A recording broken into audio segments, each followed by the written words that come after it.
Hey you guys, it's Katya with Hindustan Astrology, and in this video, we're going to go over September 2024 Vedic Sidereal forecast. Now, this month, we are starting off with a bang. We have Uranus going retrograde, and then right after that, we start eclipse season because remember, it's always 2 weeks before the first eclipse, and this first eclipse is happening September 17th. This is our lunar eclipse, and it is taking place in Pisces. And then eclipse season always ends 2 weeks after the last eclipse. So this year, or this season, it's going to be the solar eclipse, and that's going to be in Virgo, and that takes place on October 2nd. So not until October 14th do we end eclipse season. So things are going to get a little intense. We've got other stuff going on this month too. I mean, Venus is going to go into her sign of, her best sign, Mula Tricona sign, which is Libra. We're starting to feel this heaviness building up. I feel not just the eclipses, but Mars is going to go retrograde December 6th, and that's going to be a month after the elections. And so things are just getting stirred up. So just stay grounded and let's take a look at, I have a presentation for you this time where we're just going to look at the charts and talk about the major aspects. Okay.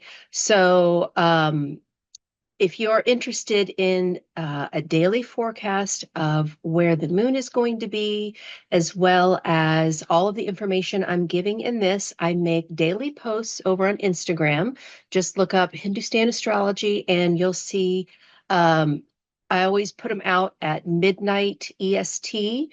And you'll see, what's coming up the next day, how the moon affects our daily mood, and how the other planets interact with it.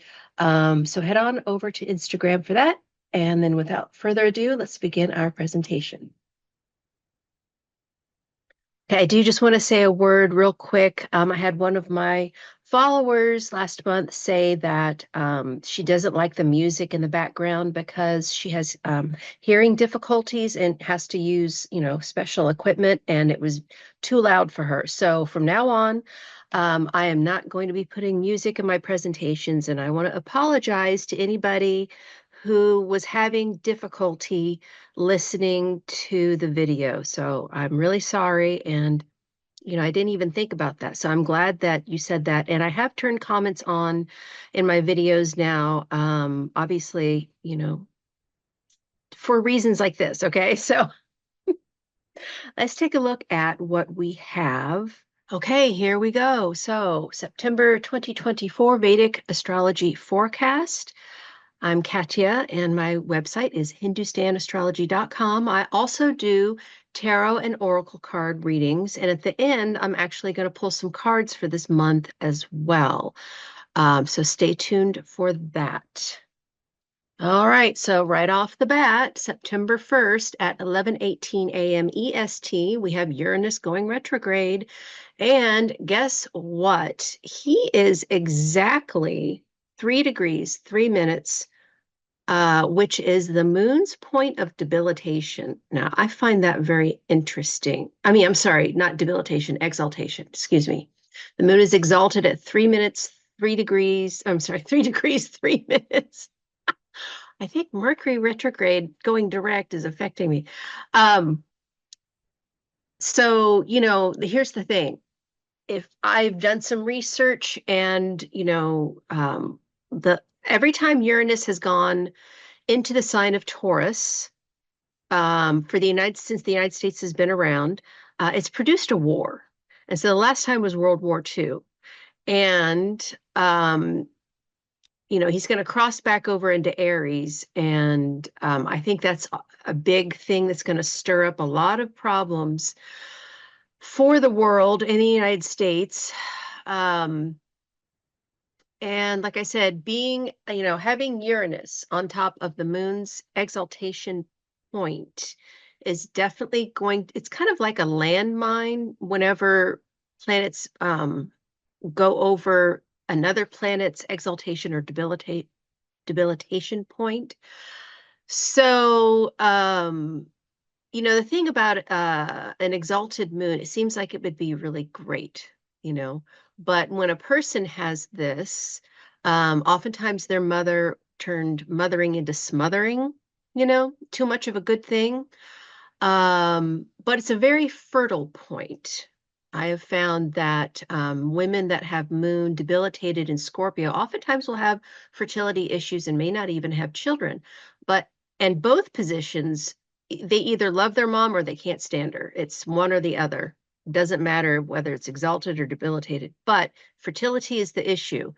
And so I have a feeling that having Uranus go retrograde on top of the moon's exaltation point is going to stir up some issues for women's reproductive rights.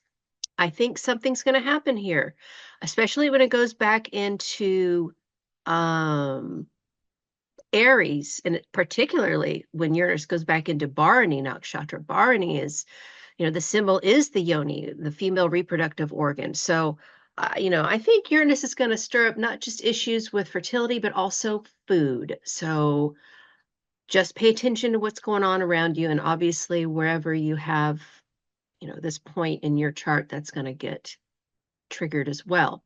Then the next day, at 9:56 p.m. EST, we have a new moon at 16 degrees, 52 minutes of Leo, Purva Falguni Nakshatra. And it is in opposition to Saturn retrograde in Aquarius and in a square to Jupiter and Uranus retrograde, which is a T-square aspect in Western astrology, actually.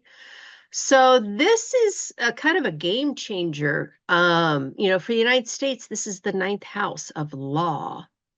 And like I said, the day before, with all the female stuff coming up, I bet we're going to hear more about what's going on state to state with abortion rights. And also, let's take a look at the chart here. So at the time of the new moon in Washington, D.C., the ascendant is Aries, putting the new moon over here in the fifth house. And fifth house actually is about speculations, gambling, politics, you know. And for the United States, it's the ninth house of law. So we're definitely going to hear some interesting things, especially regarding Kamala. I do feel that Uranus going retrograde on that exaltation of the moon is we're also going to hear something about her as well. And so, the United States has a Sagittarius ascendant. So this puts Saturn in the third house currently and Jupiter in the sixth house. And so third house is media and communications, and sixth house is your open enemies. So definitely there's going to be some big news coming out, especially surrounding politics. Yeah. And, Purva Falguni is the party nakshatra. It's, it's technically called the fruit of the tree. It is likened to like the wedding reception. It's one of the wedding nakshatras. And so it's a very festive time, very outgoing. The deity of Purva Falguni is Bhaga. He is the god of bliss. And the fixed star is Zosma, and also indicating decadence and bliss. And the danger of this part of the zodiac is overindulgence. Yes. And so, really pay attention to, if you are, if you've been inside too much, maybe it's time to go out and socialize, right?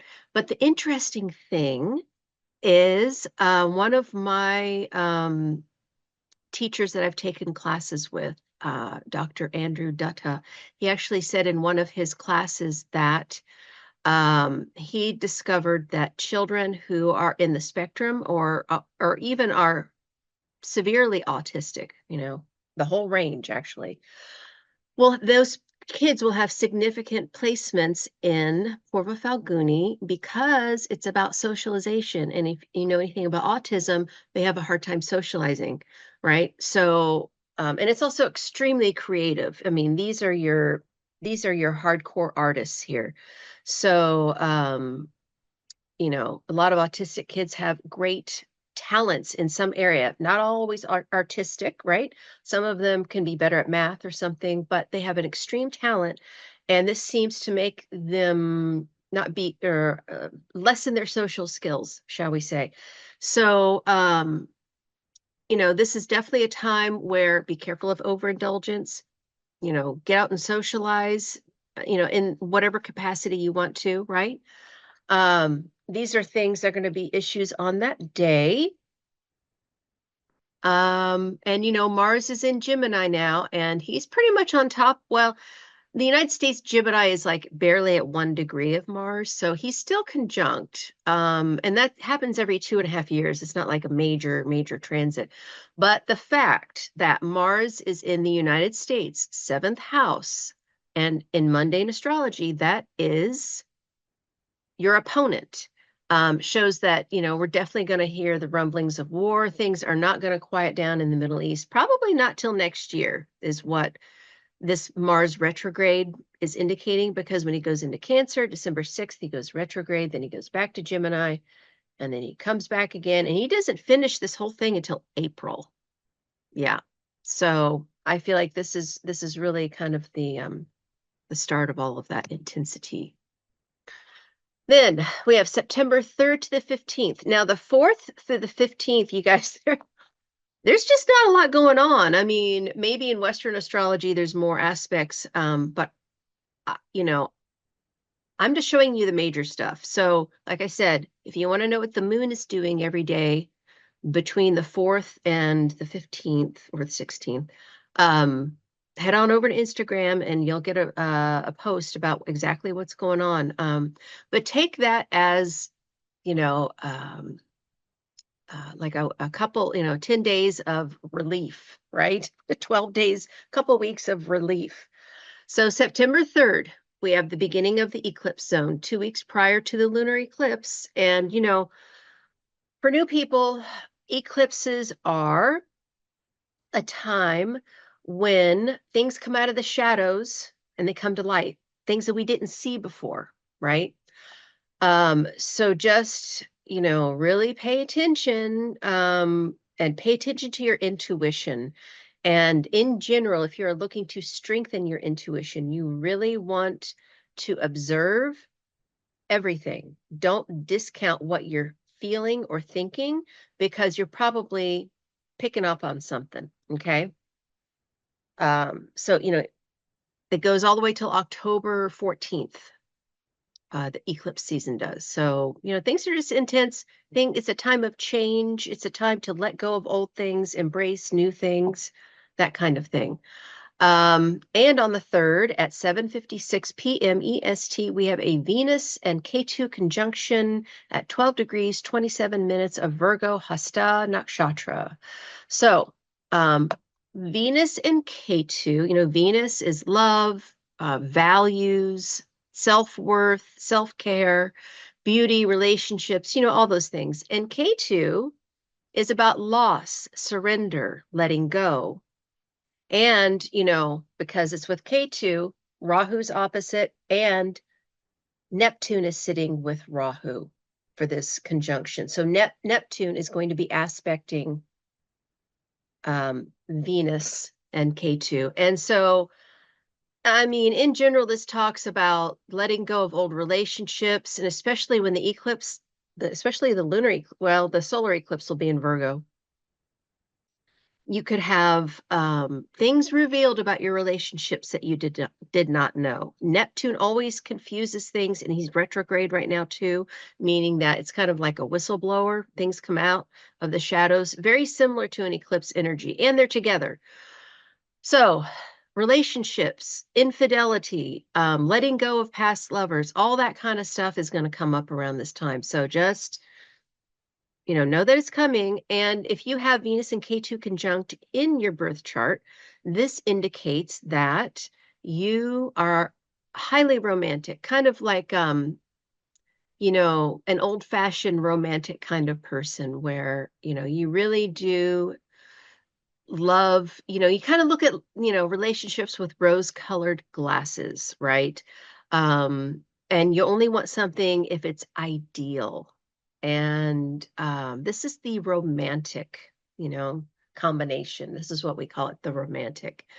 But because of that, you could be disillusioned a lot and let down. So just know that this is coming up.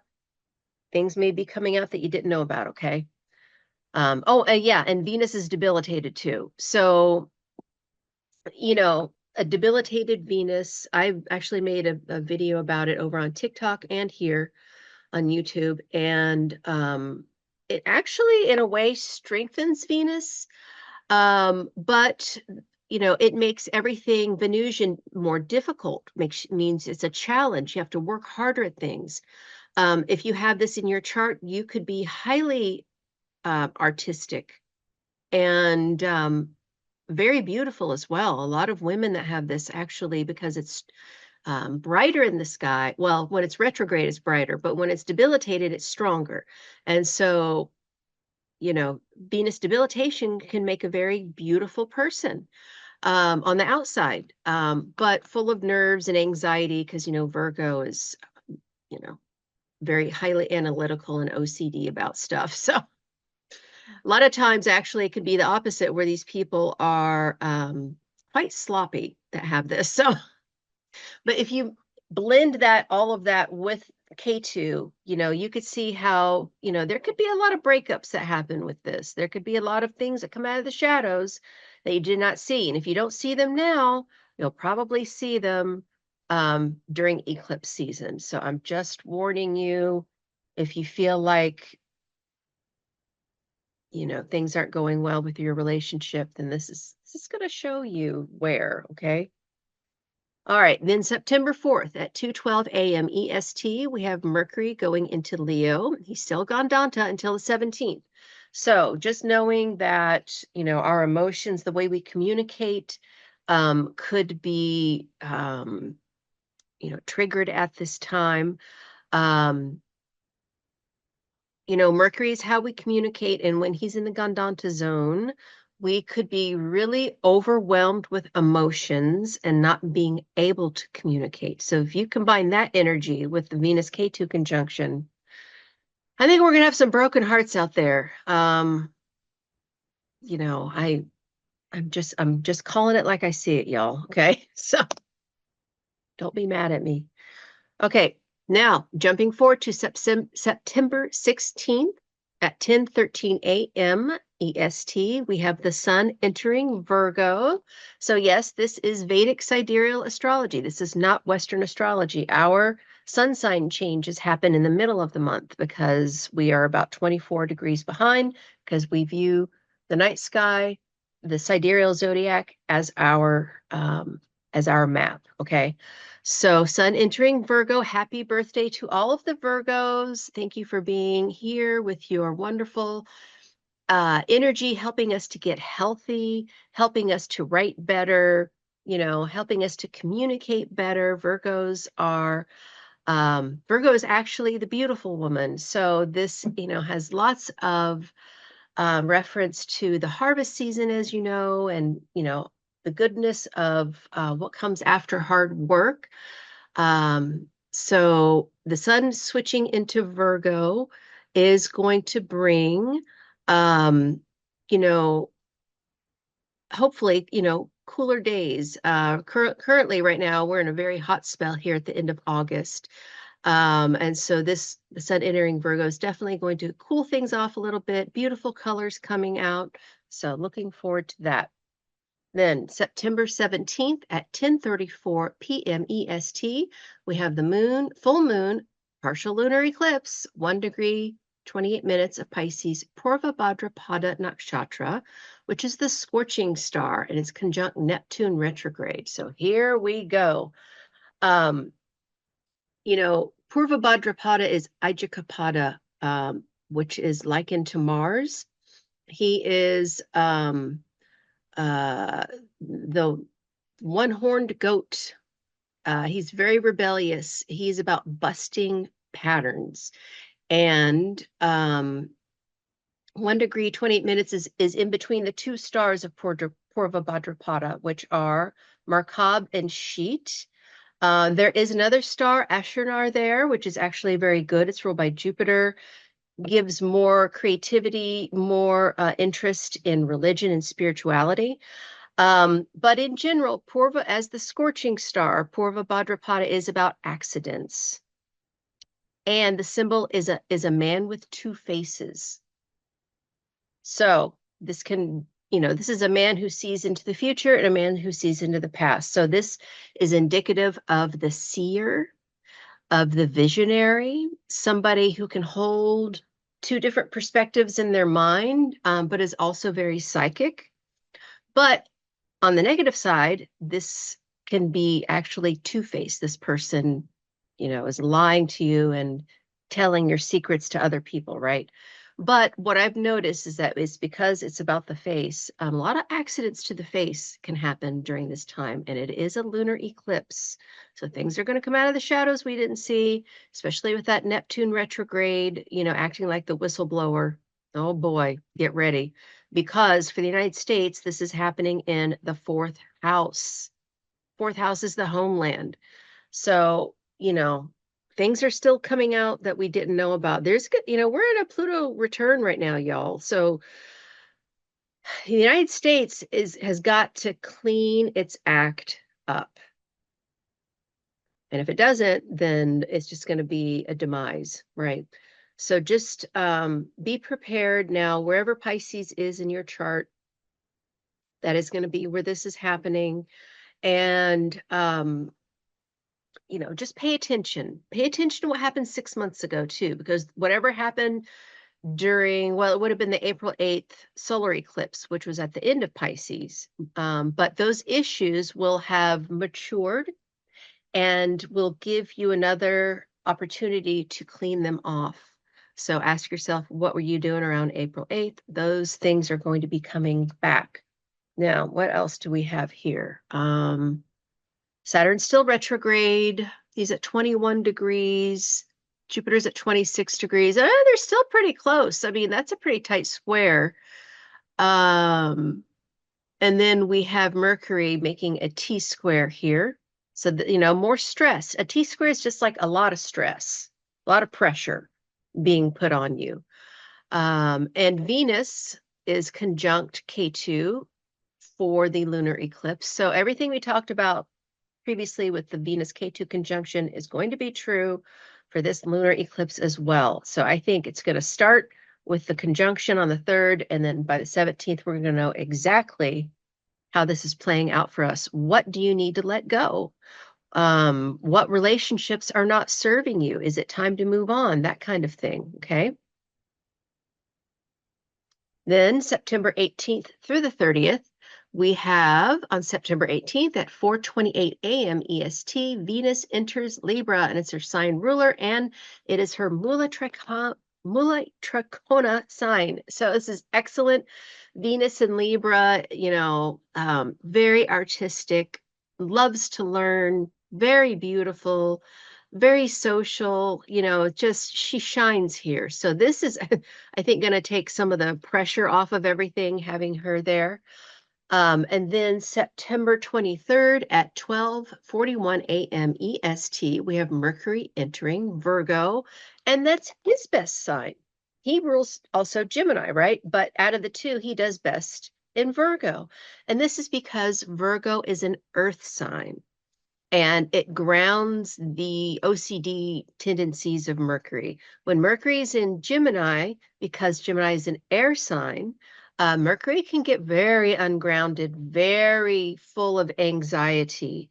And he can get that in Virgo a little bit too, especially if if it's in your chart and you have this and you have planets aspecting Virgo, you can definitely have some anxiety, but it's nothing like it is in Gemini. So, it's a great time to ground your mind, to do some writing, communicate with others. Wherever Virgo is in your chart is going to be affected. helping it, okay? And then we have September 29th, Mercury, K2, and Sun conjunction, 12 degrees Virgo, Hasta. And I do want to say something about Hasta, especially concerning, that previous Venus K2 conjunction. One of the stars in Hasta is Vindamayatrix. And this is about, well, she's called the Widowmaker. So it's pretty self-explanatory, right? And so having that Venus K2 conjunction, I mean, yeah, it's going to be intense. So now Venus has moved on to Libra, and now it's Mercury, K2, and Sun conjunct. Mercury is communication, media. K2 is loss and letting go. And the Sun is our soul, but it's vitality as well. So you could have some difficulty expressing yourself at this time with this kind of a conjunction. Then obviously opposite that is going to be Rahu and Neptune retrograde. Things are just going to be real interesting, y'all, until election time.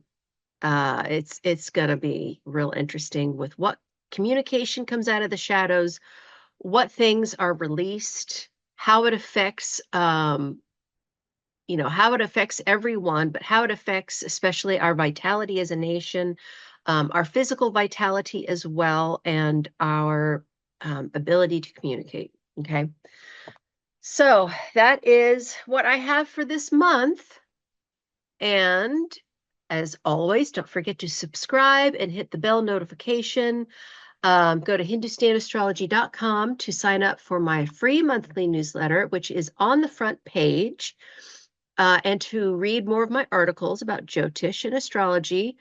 And I also, during the week on my website, I do tarot and oracle and Jyotish readings. And I don't know if you guys knew this, but I do work as a psychic on the weekends up at it's Inner Path, Greenwood on the south side, but the website is myinnerpath.com. And since I've been working there again, my psychic skills have really come online, and I'm getting a lot of information. Deceased loved ones are coming through. I'm getting, just a lot of things have been picking up for me. So when I do my readings, if you want me to, I can do a combination of the two, where if you want just Jyotish, you could do it. If you want just card readings, you can do that, but I prefer the combination because they seem to work really well together. So thank you for participating in this, and I would like to pull some cards for us now to help us see how this month is, how it's going to pan out with the cards, okay? All right, you guys. So I've got my Handel Tarot, which is my favorite. And I'm going to pull 3 cards for this month to see how this coincides with the Jyotish forecast, okay? All right, so Great Spirit, please be with us. Please show us what we need to know and understand to navigate this month.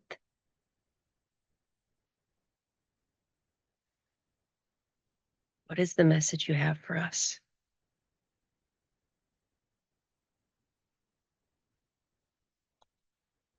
Okay. I'm going to cut the cards. September 2024. Right.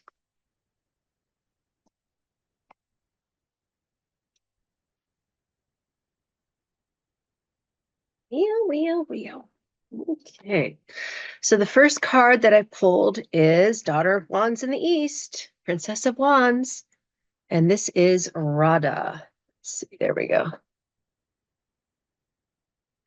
So this is picking up on that Venus energy, you guys, because Radha, this card, it talks about beauty, culture, the arts, and usually it's a young woman who's involved in these things. If I'm reading for somebody, and they've got people in their lives that resemble this energy, then that's them.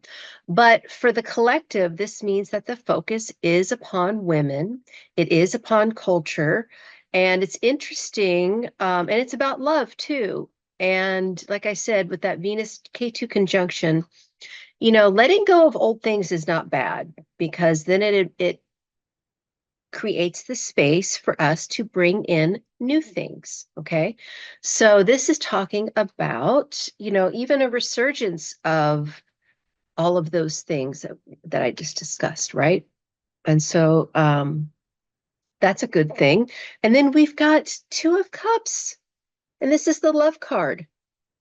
And so this is talking about just what it says, new relationships, two people coming together. And that's a good thing. So this is asking us to stay focused on the positive, even though we have to let go some things this month. It's good. It's bringing in new love, new energy. And if you're already in a committed relationship, then this talks about rekindling those vibes, right? And also just embracing love, right? Because love wins. The love is light and darkness is fear. And we really need to focus on the love and the light right now and not let all of these negative things pull us down that are trying to, And so, how do we do that? Well, it's a decision every day to be happy. I don't care what's going on around you. Yes, you react in the moment, but if you stay there, then you're bringing in more negative energy, right? So, always focus on staying love-centered and helping others and giving yourself grace as well. When you're love yourself, right? Give yourself grace when you make mistakes, because guess what? We're here to make mistakes. Okay. So this is excellent. And then at the end, we have Father of Swords in the South, King of Swords, and this is Ra. Ra is the sun god of ancient Egypt. And yeah, so the type of person that this always talks about is a guy that's like larger than life. He just lights up the room. He's the type of guy who likes to do stuff. He, is always active, very fiery, maybe even loves to grill, take charge of things, work with fire, um, and usually is, quite a family man. He can be arrogant sometimes, but he's the leader. So leaders need to be a little bit arrogant to embrace the power that they have and get the respect from other leaders as well, right? And so I feel like for this month, this is really telling us that we got to focus on our relationships, and stay centered and positive, because I don't know if y'all have noticed, it's the wild, wild west out there. I mean, it's just crazy. I mean, I honestly, I stay at home. Most of if I'm not going to work or I'm running errands, I'm at home because it's peaceful. So I hope that you guys can get some peace in your life if you are feeling a lot of conflict right now. So I hope that helps you guys. And again, um, head on over to my TikTok and my Instagram and my Facebook page. I'm always trying to help everybody, let everybody know what's going on. Okay. So namaste. And until next month, I'll see you later. Bye.